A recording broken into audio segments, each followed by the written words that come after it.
এই মুরগিটা প্রতিদিন আমার বিছানায় ডিম পাড়ে। দেখেন, এর থেকে ডিম কোনোভাবে নেওয়া যাচ্ছে না। তার কাছ থেকে ডিম আনলে কিভাবে আবার নিয়ে যায়। সকল প্রাণী তার নিজের মূল্যবান জিনিসকে বুঝে। দেখেন কিভাবে তার ডিমকে তার নিচে নিয়ে যাচ্ছে। প্রতিদিন একটি করে ডিম দেয়, তাও আমার বিছানায় প্রতিদিন ডিম পাড়ে।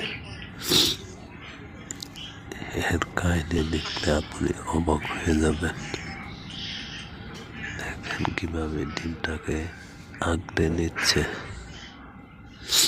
সারাক্ষণ সে তার ডিমকে নিয়ে আগলে রাখে। দেখেন কত মায়া, কত ভালোবাসা। এমনই সকল প্রাণী।